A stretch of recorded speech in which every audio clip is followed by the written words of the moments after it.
I had always been careful with my money. From the moment I got my first paycheck, I tracked every dollar, planned every investment, and made sure I was financially independent. At 27, I was proud of the life I had built for myself. A comfortable apartment, a stable job I loved, and a savings account that represented years of careful planning. But nothing I had prepared for could have readied me for Jason, my mom's new boyfriend, and the way he tried to insert himself into my life and finances as if he had a right to both. It started subtly, like most manipulative things do. Jason was charming at first, attentive, witty, the kind of person who made you feel seen. My mom was smitten, and honestly, I wanted to like him. She deserved happiness, especially after years of dating the wrong men. But within weeks, I started noticing little remarks, questions about my finances that felt invasive, comments on what I earned and saved. At first, I brushed him off, thinking maybe he was curious or just trying to engage in conversation. But curiosity quickly morphed into expectation, and expectation into threat.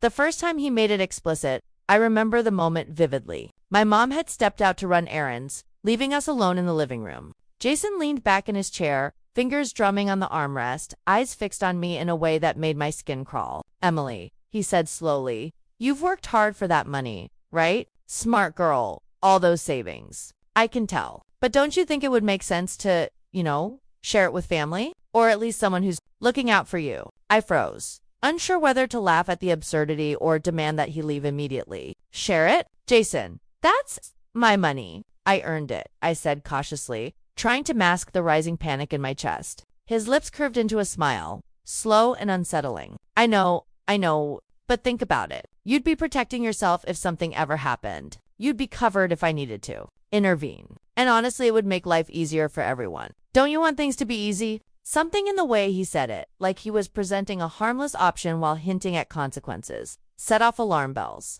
I had learned enough about manipulative people to know the signs. It wasn't a request. It was a demand. And somewhere in his words, I could sense the underlying threat. Comply or face consequences. My chest tightened. I knew that if I refused, he could try to ruin my life, turn my mom against me, interfere with my work, or spread lies. He was already planting seeds of control, and I wasn't going to let him get away with it.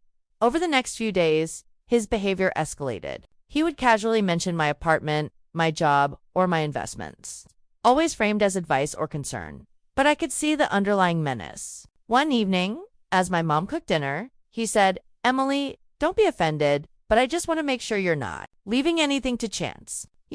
Life's unpredictable. Wouldn't it be easier if someone else trusted had a say in your financial decisions?" My mom looked between us, oblivious, smiling at him as if he were being helpful. While I felt my stomach drop, I realized then that I had to act. I couldn't confront him directly without evidence, and I couldn't tell my mom without risking her defensiveness or disbelief. He was a master manipulator, skilled at twisting situations, and I couldn't give him an opening. I spent that night pacing my apartment, my mind racing through worst-case scenarios. Could he actually sabotage my career, interfere with my bank accounts, spread lies about me at work or to friends? The thought made my hands shake, but I reminded myself I had prepared for emergencies before. I had security measures, backups, and the capacity to act decisively.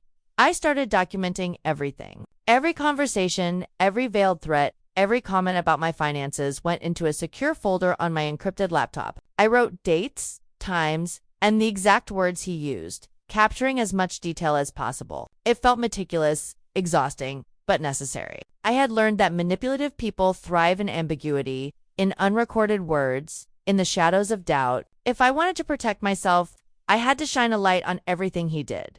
Despite the fear and tension, I maintained a calm exterior around my mom. She still adored him, blissfully unaware of the undertones that had made my chest tighten every time he spoke. At dinner, I smiled, nodded, and participated in conversation, all the while calculating my next steps. It was exhausting to play normal, but I couldn't risk tipping him off. Jason needed to see me as compliant, friendly, and naive if he suspected I was documenting him or planning to fight back. He could become dangerous. One night, after my mom had gone to bed, I sat alone in the living room and allowed myself to breathe. I had been walking a tightrope, balancing fear, strategy, and the desire to protect my mom from the truth. I realized that fear alone wasn't enough. Needed to be proactive. I couldn't wait for him to make a move.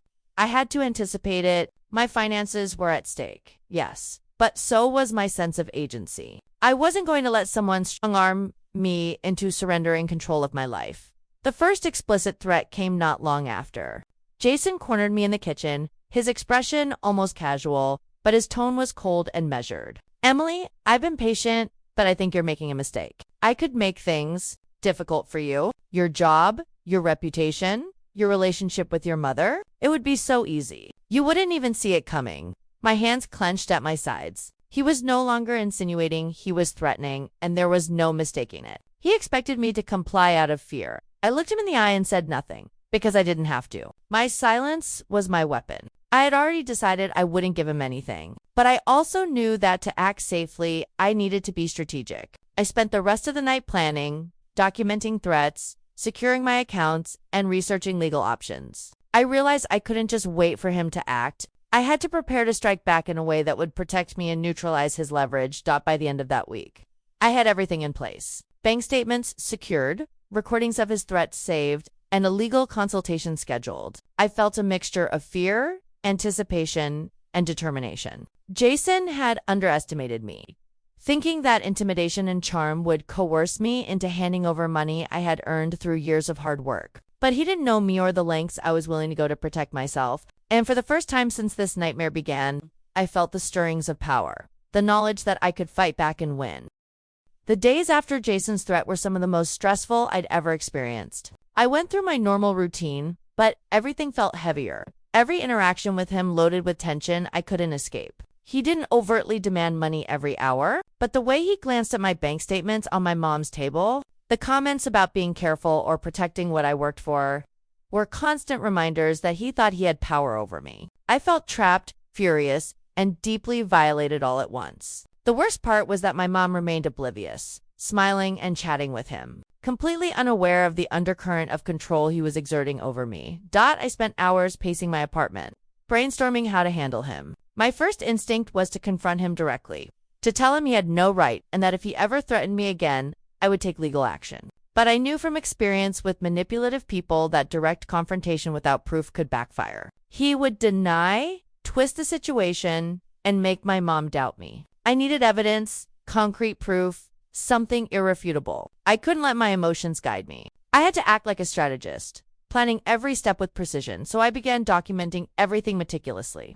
Every conversation, every comment, every friendly suggestion he made about my finances went into a secure, encrypted folder. I even started recording verbal interactions on my phone, keeping the device hidden but ensuring I had accurate records. I noted times, dates, and locations, sometimes even taking screenshots of messages or texts he sent. My apartment began to look like a miniature evidence lab, with notebooks filled with observations and printed copies of his most alarming statements. Each piece of documentation made me feel slightly more empowered, like I was building an arsenal against his manipulative tactics. The emotional toll was heavy, though. I found myself second-guessing my feelings, questioning whether I was overreacting or imagining threats. But each new comment or veiled warning from him confirmed my instincts. I realized that my fear wasn't irrational, it was a survival mechanism. Jason was dangerous in a subtle way, capable of turning charm into coercion, affection into control. And I couldn't ignore that. I had to prepare for the worst while hoping it wouldn't come. I also had to navigate my relationship with my mom carefully. She loved Jason, and I didn't want to frighten or upset her unnecessarily. I had to act in a way that protected myself without putting her in the middle. Every interaction became a performance. I smiled politely, nodded at his comments, and maintained a casual tone, while mentally recording every inflection, every threat, every subtle hint of manipulation. I had to be calm because any visible fear might embolden him. But I also had to remain vigilant at all times. One evening, I sat down at my laptop and started organizing my strategy. I made a list of my priorities: protect my money, gather legal evidence, document threats, and plan a confrontation that would leave no room for doubt. One researched local laws regarding coercion, threats, and financial manipulation. I discovered that recorded threats, combined with documentation, could be sufficient to involve law enforcement. The realization gave me a small spark of hope. I wasn't powerless. I had tools, knowledge, and the capacity to act decisively. Sleep became irregular. I would lie awake, running through possible scenarios, imagining what he might do next. I visualized confrontations, ways to present evidence to authorities, and worst-case outcomes where he tried to manipulate my mom into believing his side of the story. Each night, my anxiety surged, but with it came determination. I knew I couldn't be passive. If I hesitated, he would gain control. I had to be proactive, calculated, and relentless in my preparation. During the day, I also paid attention to small patterns, how he spoke to my mom, how he glanced at my apartment, the timing of his comments. Everything mattered. I started keeping a small notebook in my bag, jotting down even the smallest remarks or actions that suggested manipulation. Each note reinforced my conviction. I was dealing with someone who believed intimidation and coercion were acceptable tactics, and I refused to let him win. I began imagining the confrontation that would ultimately neutralize him. I pictured presenting evidence to the authorities, calmly and confidently, while he fumed, realizing he had underestimated me. I imagined securing my accounts, changing passwords, and making it impossible for him to access or interfere with my finances. I visualized calling the police, showing recordings and documentation, and finally feeling the relief of knowing he couldn't intimidate me anymore. Those mental rehearsals gave me a sense of control I had been missing for weeks. I also reflected on my emotions, the mix of anger, fear, and frustration that Jason had stirred. It was exhausting to maintain composure around him, to smile while mentally preparing a strategy for legal action. I reminded myself that these feelings were valid and that I wasn't overreacting. Manipulation is subtle, corrosive, and exhausting, and I was experiencing the natural response to someone trying to control and threaten me. Recognizing the legitimacy of my feelings made me feel more grounded, more capable of acting decisively.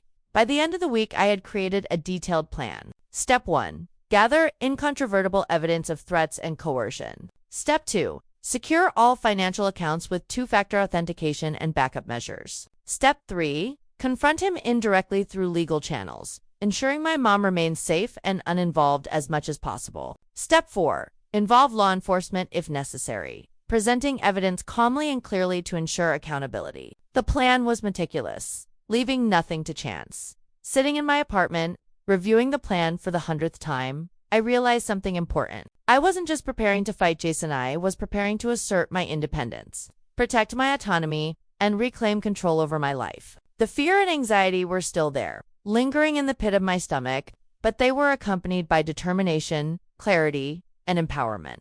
I knew that by acting strategically, I could protect myself, neutralize his threats, and emerge stronger on the other side. For the first time since this ordeal began, I felt a flicker of confidence. Jason had assumed he could intimidate me, manipulate me, and leverage my relationship with my mom to gain access to my money.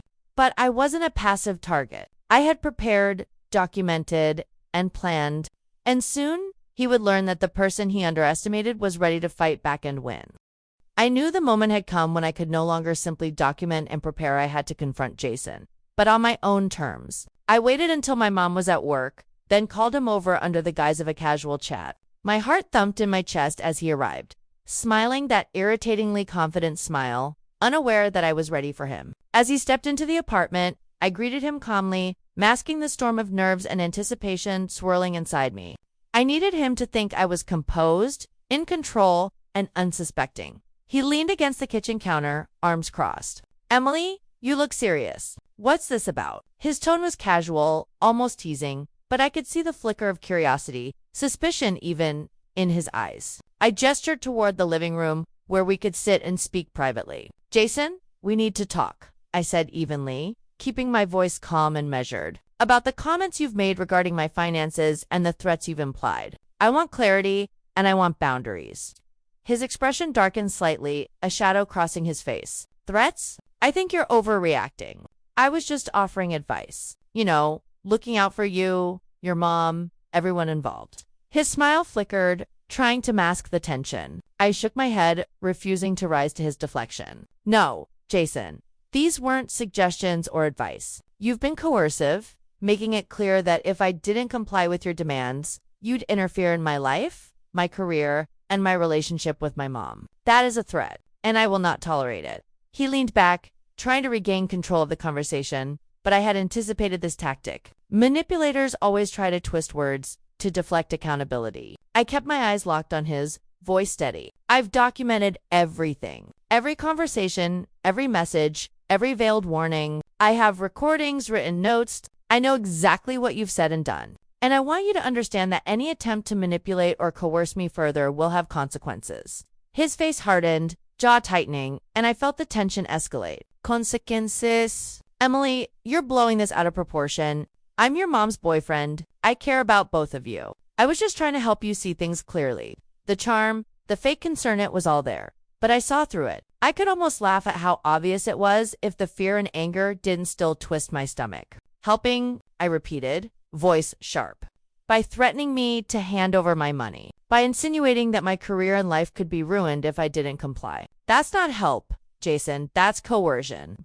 He stood straighter, trying to dominate the space. But I didn't flinch. You're being dramatic, he said, voice low, almost menacing. You really think I'd do anything to hurt you? His words carried an edge. The subtle attempt to intimidate. I remained calm, taking a deliberate breath. I know exactly what you're capable of, and I've seen it. And I'm not going to let fear dictate my actions. I'm giving you one chance to leave this alone. Any further threats, any attempt to interfere with my finances, and I will involve the authorities. The room went silent for a moment. Jason's eyes darted to the side, then back at me, evaluating, calculating. I could see him weighing options, realizing I wasn't the scared, compliant target he had expected. My calmness, my control over the evidence, my refusal to be intimidated was shifting the balance of power. He didn't like it, but he couldn't do anything about it. Not yet. You're overreacting, he said again, this time more forcefully, trying to assert dominance. Do you really want to go that far? Do you want to involve the law over nothing? I leaned forward slightly, voice steady and precise. It's not nothing. It's coercion, Jason, and yes, I am prepared to go that far, because I will not allow you to manipulate, threaten, or intimidate me. This is your final warning. I've documented everything. I've secured my finances. I am not afraid to take action. I could see the anger flare in his eyes, a mix of disbelief, frustration, and fear. He hadn't expected resistance. He hadn't expected preparedness. He had underestimated me, assuming that intimidation would work, that fear would bend me, but I had anticipated every tactic he might use. Every manipulation, every veiled threat, every attempt to gaslight me had a response ready, and I delivered it calmly, confidently, without hesitation. You're making a mistake, he said, voice rising, tone sharp. Do you really think your mom will stand by you? Do you think she'll believe you over me? His words were designed to intimidate, to plant seeds of doubt and fear. I shook my head slowly. I don't need anyone's approval, Jason. I have evidence. I have the law. And I have the confidence to act decisively. My mom's opinion doesn't negate your coercion. I am in control of my finances, my life, and my actions. This ends now where you face legal consequences. The shift in the room was palpable. Jason's posture stiffened, his bravado faltering. For the first time, I saw uncertainty flicker in his eyes. He realized that I wasn't playing by his rules, that his manipulation had no effect here. I remained calm, letting him simmer in the knowledge that he had lost control. My calmness, my strategy, and my evidence had neutralized his intimidation. He had miscalculated, and now he was trapped in a situation he hadn't anticipated. We sat in tense silence for several minutes, each processing the confrontation. Jason's mouth opened, closed, and opened again, searching for a way to regain dominance. But he found none. My gaze was steady, my body relaxed but firm. I had delivered the message clearly. He could not coerce me, manipulate me, or threaten me without consequences. I had turned his tactics back on him through preparedness, calmness, and control of the facts. Finally, he exhaled sharply, a mix of frustration and reluctant acknowledgement. Fine, he said, voice tight. Fine, I get it. You're serious? I nodded, holding the space with quiet confidence. Yes, Jason, I am serious. And this is your final warning. Any further threats or coercion will be reported immediately. You have no leverage here. His eyes flickered with anger, but there was also the first hint of respect or perhaps fear. He realized he had underestimated me, and that realization carried more weight than any words could convey. The next morning, I woke up early, feeling the weight of the previous day but also a spark of determination. Jason had been warned, but I couldn't afford to leave anything to chance. I knew that manipulators like him often test boundaries, escalate when they feel challenged, and find ways to intimidate again if they sense hesitation. I had to act swiftly and decisively, and for that, I needed the law on my side. I gathered all my documentation, recordings of his threats, text messages, written notes detailing every coercive comment. and times. I double-checked everything, making sure it was organized and clear. Each piece of evidence was a brick in the wall I was building to protect myself. I called my attorney first, explaining the situation carefully, detailing Jason's threats, and providing the evidence I had collected. The attorney's response was immediate and supportive. "You've done everything right, Emily. We can file a police report and ensure your finances are secure." He has crossed a legal line. Feeling a mixture of relief and nervous anticipation, I then took steps to secure my accounts. Passwords were changed, two-factor authentication activated, and financial institutions notified of the potential threat. I wasn't taking any chances. Every precaution I had learned over the years in managing my money now became a shield against Jason's attempts at intimidation. For the first time, I felt a sense of control returning, a knowledge that I had prepared for this exact moment by mid-afternoon. I was at the police station, meeting with a detective who listened attentively as I explained the situation. I laid out the threats, handed over the recordings, and provided the documentation in a clear, organized manner. The detective's eyes widened slightly as he reviewed the evidence, nodding with understanding. "You've covered all bases," he said. "This is a clear case of coercion and attempted intimidation. We'll take immediate action." I felt a flush of vindication and relief. I was no longer at his mercy. Meanwhile, Jason's first reaction was predictable. He called my mom incessantly, trying to spin the story, attempting to frame me as paranoid or overly sensitive. But I had anticipated this. I had kept my mom informed in general terms without revealing details that might alarm or confuse her. I knew she might hear him out, but she couldn't question the evidence I had provided once law enforcement got involved. Jason's attempts to manipulate through her were useless against the meticulous records I had created. By evening, things escalated further. Jason showed up at my apartment, furious, trying to intimidate me with a menacing presence. I didn't flinch. Instead, I calmly informed him that I had already filed the police report, secured my finances, and that further attempts at coercion would be documented as additional offenses. His face twisted in disbelief, anger boiling over, as he realized that he had completely underestimated me. The tables had turned entirely. He raged for a few minutes, pacing in the living room, fists clenched, voice raised. "You think you can ruin me? You think the police will care about your little accusations?" I remained calm, letting my evidence speak louder than my words. "Jason, I've presented everything clearly and legally. You threatened me. You attempted to coerce me. That is a crime. And now it's being handled by professionals, not by you." My calmness, coupled with the tangible threat of legal consequences, seemed to disarm him further. In that moment, I realized just how dangerous he had been. The fear, anxiety, and tension I had carried for weeks now transformed into empowerment. I had predicted his moves, countered them strategically, and had the law as my ally. I wasn't just surviving, I was taking control, and the shift in power was absolute. I felt a rush of satisfaction that came from knowing he could no longer threaten me without consequences. The police arrived later that evening to execute the necessary steps. Jason protested, shouted, and tried to intimidate the officers, but it had no effect. I watched calm and collected as he was confronted with the reality of his actions. For the first time, I saw fear reflected in his eyes. The recognition that his manipulation had failed and that the consequences were immediate and unavoidable. I didn't gloat, I simply stood firm, aware that this was the culmination of weeks of careful planning and preparation. After the situation was secured and Jason removed from any potential access or influence, I sat in my apartment and allowed myself to breathe. The adrenaline that had kept me vigilant for so long began to ebb, replaced by a quiet, profound sense of relief. I had acted decisively, preserved my autonomy, and ensured my finances and personal safety were fully protected. The sense of empowerment was overwhelming, a stark contrast to the fear and anxiety that had dominated the previous weeks.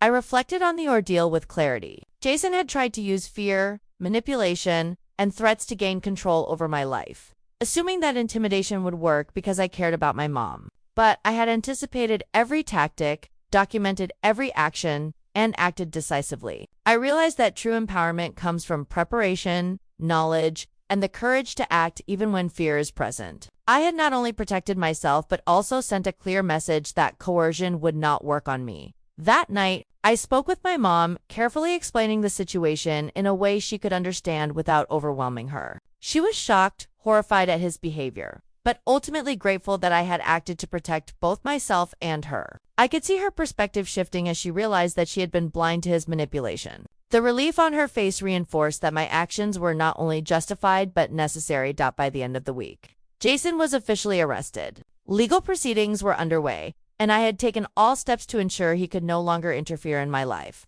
The tension and fear that had gripped me were replaced by a profound sense of control and safety. I realized that I had learned a critical lesson. Vigilance, preparation, and assertive action are the best defenses against manipulation and coercion. As I sat in my apartment, the city lights glowing outside my window, I reflected on the entire experience. I had faced fear, intimidation, and threats, but I had emerged empowered, confident, and in control. Jason's arrest was not just a legal victory, it was a personal triumph. I had preserved my independence, protected my finances, and reclaimed my life. And most importantly, I had done so with integrity, planning, and clarity, ensuring that no one could challenge my autonomy again.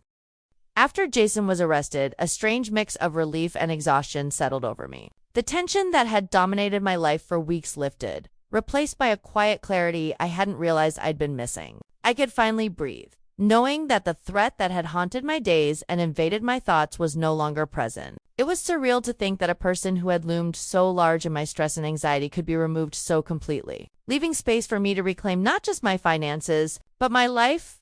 I spent the first morning after everything in my apartment, drinking coffee and staring out the window, reflecting on what had happened. Jason had assumed he could manipulate me through fear and the bond I had with my mom, thinking that intimidation was enough to gain access to my money. But I had stood firm, prepared meticulously, and acted decisively. The realization that I had successfully neutralized someone so dangerous without compromising my integrity filled me with a sense of empowerment. I hadn't anticipated the experience forced me to confront my relationship with my mom in a new way. She had been completely unaware of Jason's coercive tactics, and though she felt shocked and guilty once she understood, I realized that she was a victim too of his charm and manipulation. We talked at length, discussing boundaries, trust, and how to recognize manipulation in the future. I reassured her that our bond remained strong and that her role in my life was secure. She was supportive, grateful that I had protected both of us, and we made a plan together to ensure that her future relationships wouldn't pose similar risks.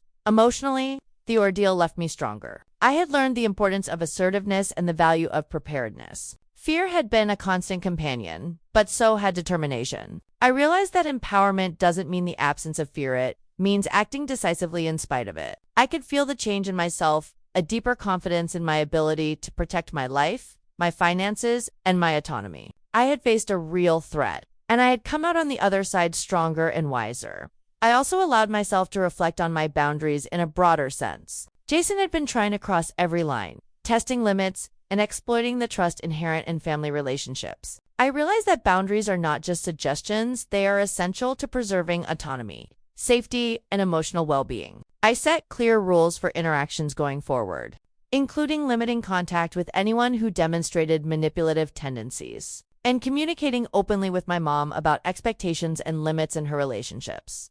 Over the following weeks, I took deliberate steps to rebuild a sense of normalcy. I returned to work with renewed focus, diving into projects with energy and attention that had been difficult to muster under the constant stress of Jason's presence. My apartment became a sanctuary once more, a place where I could relax without fear or anxiety. I reconnected with friends, sharing selectively about what had happened, and discovered that leaning on my support network helped me process the trauma and reinforced my sense of security. The legal proceedings took some time, but I remained calm and collected throughout. Jason's arrest and the evidence I had compiled ensured that the process favored justice. Seeing him held accountable for his coercive behavior provided closure in a tangible way. It wasn't about revenge, it was about ensuring that no one could threaten me or others in the same way again. I felt a sense of justice, not vindictiveness, which brought a profound peace I hadn't expected. I also took the opportunity to reevaluate my own growth during this period. I realized that the fear and tension had sharpened my instincts, my problem-solving abilities, and my ability to act under pressure. I had transformed fear into strategy, anxiety into preparation, and intimidation into empowerment. These weren't just skills for dealing with manipulative people, they were life lessons about courage, clarity, and the importance of trusting oneself. The experience with Jason also gave me a new perspective on relationships in general. I understood more clearly the dynamics of trust, control, and manipulation, and I felt equipped to navigate friendships, romantic relationships, and professional connections with confidence. I realized that true relationships are based on respect, honesty, and mutual support, and that any attempt to coerce, threaten, or manipulate is unacceptable. I had learned to recognize red flags and act decisively, protecting both myself and those I care about. I made small but meaningful changes to daily life as well. I upgraded my financial security further, set up alerts and additional verification for any suspicious activity, and continued documenting interactions in ways that felt prudent without being obsessive. I had been proactive and strategic once, and I wanted to remain prepared. But now, the difference was that I no longer felt fear. Instead, I felt a quiet confidence, knowing I could handle challenges before they became crises. In the quiet moments, I allowed myself to process the emotional aftermath. I acknowledged the fear, anger, and frustration I had felt without judgment. I recognized the courage it took to stand up to someone far more intimidating than they should have been, and I gave myself credit for that bravery. This acknowledgement reinforced my self-respect and helped me internalize the lesson that courage is built through action, not just intention. By the time my mom and I sat together one evening, sharing a quiet dinner, I felt a sense of closure. We spoke openly about the ordeal, about Jason, and about our expectations going forward. She apologized for not seeing the signs sooner, but I reassured her that the responsibility had never been hers to bear. We were aligned, informed, and stronger as a family unit. I felt a bond renewed through honesty and mutual respect, one that no manipulator could undermine. Looking back, I realized that the ordeal with Jason, terrifying as it had been, had revealed the depth of my resilience. I had faced threats, intimidation, and manipulation, and I had emerged not just unscathed, but stronger, wiser, and more confident. My independence, my autonomy, and my finances were secure. More importantly, my belief in my ability to act decisively and protect myself had been reinforced in a way that would stay with me for life. Finally, I allowed myself to imagine the future without fear. I could build, create, and grow, fully confident in my ability to navigate challenges, protect my boundaries, and assert my values. Jason had been a dangerous, manipulative presence, but he was gone. I had won not just through legal action, but through strategy, courage, and unwavering self. And for the first time in weeks, I felt entirely at peace. I realized that empowerment isn't just about victory over others, it's about reclaiming your life, asserting your boundaries, and trusting yourself to act when necessary. Jason's threats had tested every ounce of my resolve, and I had passed. I felt stronger, more capable, and ready for whatever life might throw at me next. And that, more than anything, was the triumph that truly mattered.